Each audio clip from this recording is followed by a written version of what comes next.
You are in town. You're at the venue right now.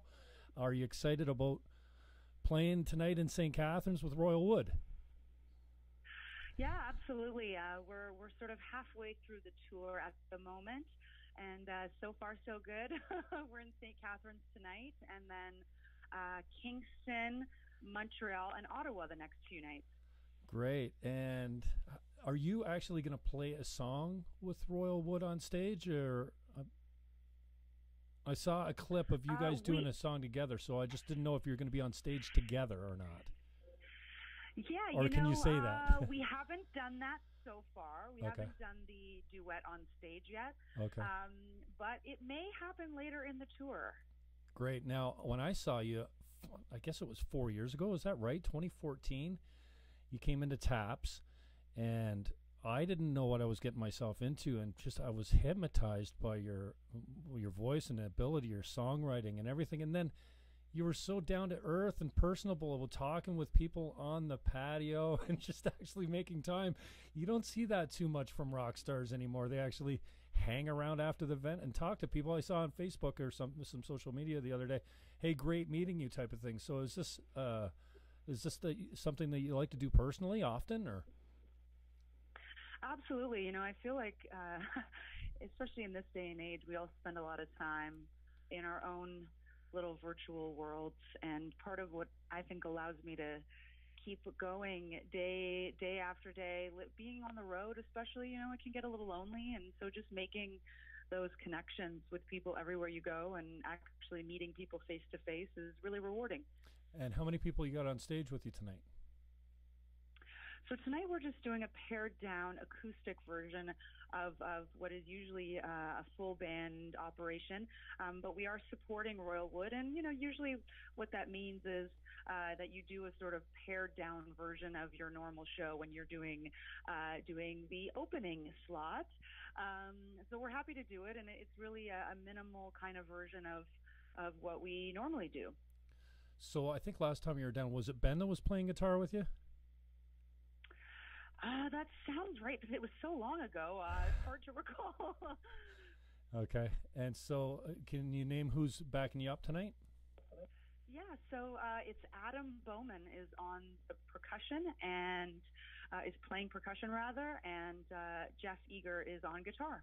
All right. And you'll be playing songs off the album Playing Chess, I take it? That's right, yeah. So my album Playing Chess came out a little earlier this year, and it was my debut album, and it features songs originally recorded for Chess Records out of Chicago back in the 50s and 60s. And so we're going to be doing some of that beautiful classic music tonight with our own spin on it. And also, we're previewing some of my original material, which will be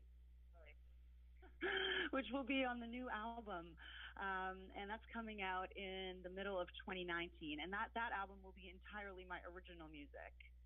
And to back you up on the album Playing Chess, you had some talent there. I think I saw Questlove, Captain Kirk Douglas, Dap Kings. It was just a crazy time getting to work with all these legendary musicians, and as well as Betty Wright, who has had a decades-long singing career herself, and was the vocal producer of the record, and just a great cheerleader to have along the way in making the record, because this was the first album that I had made, and having this amazing team around me was really a pleasure and an inspiration. Now, I don't know why I'm surprised to find out that this is your first album. How have you been releasing music? I know you've been really active on YouTube, but I just thought that most of these songs that you were playing came from an album, I guess. But talk to me a little bit about how you've gotten to this point, distribution, and how it's led to opening for Royal Wood and some of these other great guests that you've had on your last album. Well, I'm working with S-Curve Records out of New York, which is a wonderful little boutique label that's affiliated with BMG, and they just have been so supportive. We've been working together for the past couple of years, and they've really helped to bring me to the next level, and connected me with people like Questlove and people like the Dap Kings and Betty Wright, and just a great team over there, as well as Awesome Music, which is a Toronto-based boutique label.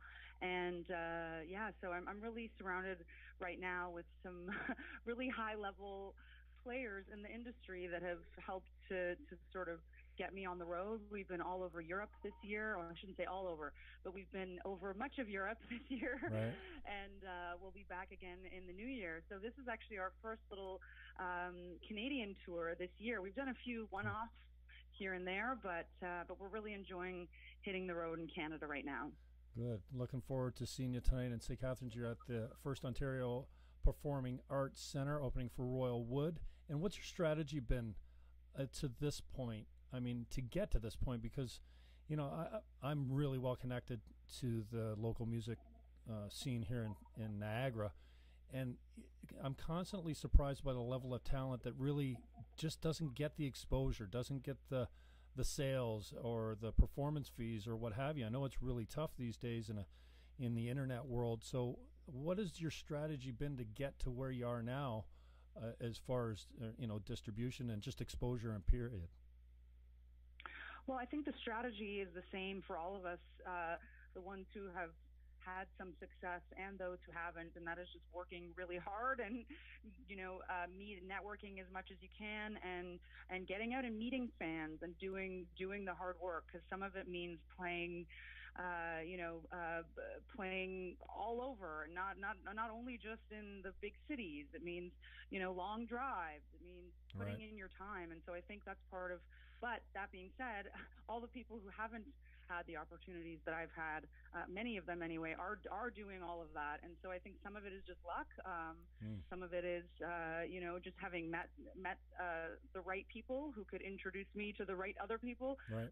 So I wouldn't say that there's something specifically unique about my strategy, but I would say that the number one thing is just to be willing to put in the hours. And I've been at this for a really, really long time. So I'm really proud of the success that we're having now. Yeah, and when you say a really long time, when did you start down this road? Well, I started singing professionally when I was in high school. I think I was about 14 or 15 when I got my very first singing jobs. And I wasn't touring at the time or anything, but I was in a band in my early 20s, and we toured a little bit in Canada. And some of that is just building your road readiness and I don't think that there is a formula, really. I think everybody's hustling, and some of us have some luck. Yeah. And some of us, but everybody's hustling in this business. It's not easy. Now, I just saw a video. I think I've probably seen this before, because I've kind of unconsciously ripped off the saying cellar sessions, because we broadcast from the cellar here, and I often have you're in a wine cellar. I'm like, oh man, I thought it was original with that one, and just today I see your cellar sessions, and it's called Cellar Session. I was like, oh, I thought I came up with that. Apparently, it was probably in the background of my mind. But do you have certain venues that you like to play? I know that I read that North by Northeast was one of the first festivals where you were kind of discovered, for lack of a better term. Do you put a lot of emphasis on festivals, and or what's kind of like your favorite venue to play? You like the small little clubs? You like the performing arts centers, or? Well, I would have to say that it's really been a luxurious sort of experience, stepping out of the bar scene and the club scene, and being able to play in these gorgeous theaters like where we are tonight in St. Catharines, like the First Ontario Performing Arts Centre. We just arrived here for the soundcheck, and just checking out this space. It's just gorgeous. Yeah, and there is something about these soft seat theaters that you can't quite put your finger on. It's both intimate and also feels sort of grand and luxurious, and the sound in here is great, and generally the techs and crew that you work with in these kind of venues are sort of at another level, and so it's really been a treat doing this tour with Royal Wood and playing soft seat theaters all over Ontario, and we're going to be going to Montreal as well. And did I hear you picked up a guitar and you're learning to play? I do, but I'm not very good at it. So I will occasionally, post a little video of my latest addition to my to my songbook. But singing is really the only thing that I excel at. And but I am playing a little bit of guitar these days. Awesome. And I want to be a musician, but I also consider myself lazy and undisciplined, which I've heard you refer to yourself to. How do you stay sharp if this is something that you kind of lean towards? Well, I would say I'm lazy and undisciplined when it comes to things that I'm not already, that I don't already have some skill at, right? Or some Gotcha. innate talent for. Okay. And I've been singing since I was a little baby, basically, and I was kind of good at it even when I was 4 years old. And so there was never the kind of period as has been with guitar or snowboarding, gotcha. or some of the other difficult tasks that I've tried to learn. There's that period where you're just doing nothing but falling down. And so I think it does take a certain level of discipline to persevere in the face of that, which right. is something that I definitely struggle with. Now, Weed and Wine is one of my favorite videos. Can you tell me a little bit about the song and the shooting of that video? I think it's just flawless, and it's just well lit and well shot, well edited. I mean, the sound's awesome on it. And is that a cover as well? That is not a cover. No, That's okay, an original piece, which right. Was actually released. There was a limited release just in Canada several years ago. I did release an EP, a self-titled EP, and what's going to be happening is that song, as well as a couple of other of my vintage classics, will be reworked and will appear on my forthcoming album. So that'll be out in 2019, and Weed and Wine is one of the songs that will appear on that album. And you're going to rework it? Yeah, it'll be reworked. I mean, I sing the song a lot better now than I used to, okay. and I sort of have a different vision for the aesthetic of it. Okay. I'm really proud of that version, and and that video was done beautifully. But I definitely have I've grown over the years, and I have a different vision for it now. So I can't wait to share that. Great. And tell me a little bit about your take on covers, because, man, you really own those covers. You make them your own. You're not trying to play it like the original, note for note and the cadence and things like that. So what's your angle for when you start doing a cover? My feelings about covers are that they're the most rewarding as a performer and as a listener when it's really different from the original version. And there are some exceptions to that rule, but I would say for myself, that was one of the guiding forces behind playing chess, was that we would take songs and sort of flip them on their heads. And so a song like Rescue Me that appears on the album, which originally is this sort of wall of sound kind of production, and really flies by quickly. We make it extremely minimal and slow it down quite a bit, and so it comes across very differently on our album and at the live show. And the same thing with Chuck Berry's You Never Can Tell, which again, it sort of flies by at this frenetic pace, and by slowing it down the way that we did, it takes on this whole other color, and you really hear the lyric a lot more clearly. So I guess my take on covers generally is, go big or go home, and do something original. It's not, especially because it's not your story. Put your right. own spin on it in some way. Ain't No Sunshine is probably one of your more popular videos. I mean, you've got many videos over 100,000 views now. That's wow. You got to be proud of that. But the Bill Withers tune seems Thank to be you, one of I your... am. Yeah. No, you're coming up on 5,000 subscribers. That's not that's unbelievable. I mean, come on. But Ain't No Sunshine, was there something special about that one, or you think it was timing, or is it the... Ain't No Sunshine has always been one of my very favorite songs. Mm-hmm. And, I guess I just finished saying how you should do something dramatically different, and then you're bringing up a good example of one that I guess we didn't do something crazy different than Bill's version. Right. But I guess just the fact that it's being sung by a woman somehow Right. puts a different spin on it, so it felt different to me. But that song has always been one of my very favorites, and I think, it's got so many views because people, they go into YouTube and they search the name of that song, and lucky for me, my video comes up once in a while, so I've really benefited from the general love for that song, and for Bill Withers. I mean, Bill Withers is one of my very favorite writers, and right now, as I'm sort of finishing off the songs to appear on my album, I sort of end up asking myself at times, like, what would Bill do? Because he's got this way of saying a lot in few words, and none of his productions were particularly huge, and he really had a way of communicating emotion and creating a mood with few instruments and few words, and there's something really powerful about that. Now, I'm always surprised when people sing like you do, like they're full out when you're seated. Is standing not important? I saw you just killing a song from the couch on one performance here, and it always surprises me. That's not important to you, to stand up and have your diaphragm open and your lungs upright? Well, I mean, there are certain things that might come across differently when you're standing, but really was that you can support your diaphragm from a seated position as well.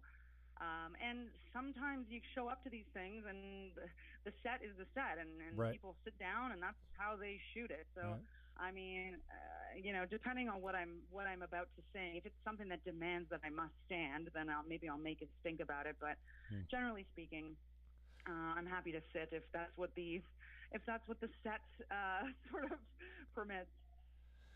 Elise, just before we let you go, I want to keep you on time, but can you tease us with anything from the new upcoming album, song-wise or talent-wise or anything like that? Well, there is one song that I'm really excited about right now, and it's called Better Side, and it's one that we've been performing live for quite some time, and we just got off this tour across Europe, opening for the wonderful Rick Astley, actually. It was a great tour. Wow. And anyway, Better Side, every night just got such a reaction, and it's just a joy singing that song. So that's one that I'm really excited about, and I can't wait to share. Elise LeGrow, thank you for your time. She is at the First Ontario Performing Arts Centre right downtown St. Catharines tonight. What time's showtime, Elise? We hit the stage at 8. 8 o'clock. And how can people get a hold of you or find your music if they want to check you out? EliseLeGrow.com, and all of the social media platforms. I'm very easy to find. Even if you spell my name really wrong, Google will correct you. Awesome. We'll break a leg tonight. I'm glad to see that you're in town. I guess I must have said that I was going to this event months ago because I was completely surprised when I went, what? Coming up this week, it came up in my Facebook feed. So I really enjoyed our first meeting there and the first performance that you did at TAPS. I can't believe it was actually 4 years ago. But been such a huge fan of you ever since then. So I wish you a lot of luck tonight, and thanks for thank you, Jim, for everything that you do. And I hope you have a great show tonight, and it's well received. I know it will be. And I'm really proud of you from the standpoint of opening up for an act like Royal Wood. You're making your strides, so that's really cool to see. So good on you. Just one day at a time. Yeah. All right. Well, maybe one day we'll get you in for our own type of cellar session when you've got some more time. But I appreciate the time that you do have tonight, and have a great one tonight. And thanks again for your generosity. All right. Thanks, Jim. All right. Talk soon. Okay. Good night. Right, bye-bye. Elise LeGrow. That did not suck. MJ's running the board for us. Just make sure I've hung up here because she's muted. I don't want her talking to me. So, yeah, that was pretty cool. First Ontario Performing Arts Centre tonight, downtown St. Catharines. She is opening for Royal Wood. Really cool to see Elise just hitting it. Like I said, I saw her years ago when she came to TAPS. Who was it put on? Ryan Johnson, or who was it that brought her into town? Is he live and interactive in the? That's probably who it is then. Yeah, and just completely blown away. And then once you get into her music, you just can't put it down. She's got some really solid covers. New album coming up next year. And so catch her tonight, First Ontario Performing Arts Centre, opening up for Royal Wood. Elise LeGrow, catch her on YouTube. And she's got some really cool stuff there. So give it a like and a share if you know anybody that would like the conversation that we had with Elise. And we'll talk to you. So, who we got coming up? In January we got Jessica Wilson's coming up. Thursday morning we got Jacob Bergsman's going to come in. We're gonna hit the first Mice on the Hurricane album. We're going to listen to the whole thing, in its entirety, and kind of do what I call air check, for lack of a better word, where we're just going to play the album and we're going to talk over it, and he's going to discuss, because it's been such a long time since Mice on the Hurricane put out their first album. It's going to be pretty cool to revisit some of the lyrics and some of the meaning behind the songs, and some of the performances where they did them live and things like that. So Jacob Bergsman will be in Thursday with me.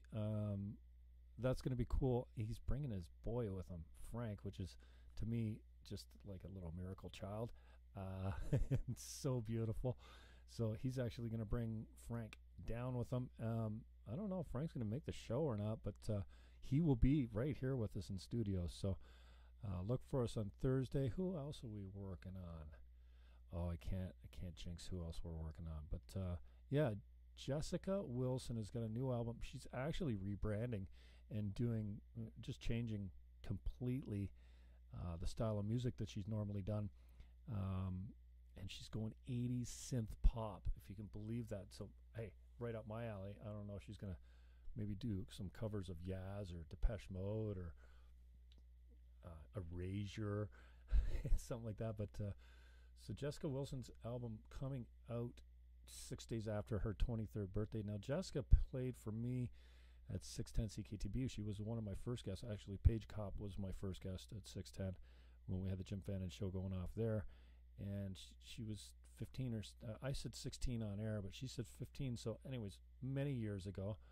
Then she had just won the Pitbull cover album or cover song contest with Ryan Seacrest. So she got a lot of pub from that. And so she's rebranding. She's doing a little bit different style of music from the 80s synth pop standpoint or genre, which excites me completely. So her album drops, she said last night, I think on Twitter. You can find her on Twitter, by the way. But it's 6 days after her 23rd birthday, and she's going at a whole new angle. So that's cool to see that she's still rolling, and she's got quite a following. And so Jessica Wilson will be in just before that launches.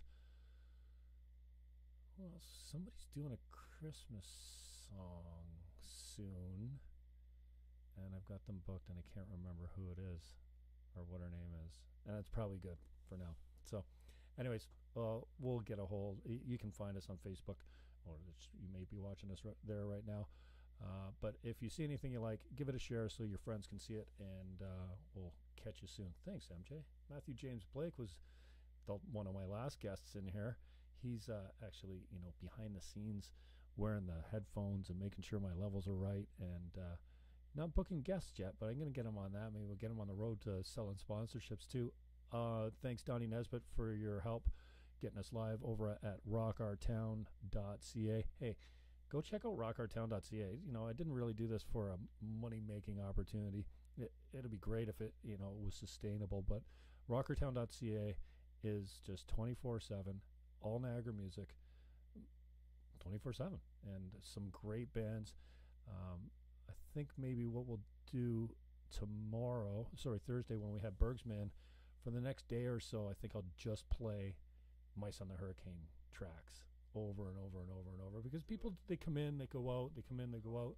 They're not, sitting there listening to it for 24 hours a day like I sometimes do. But so we did have a Roadwaves marathon. We had an Arab Burger marathon.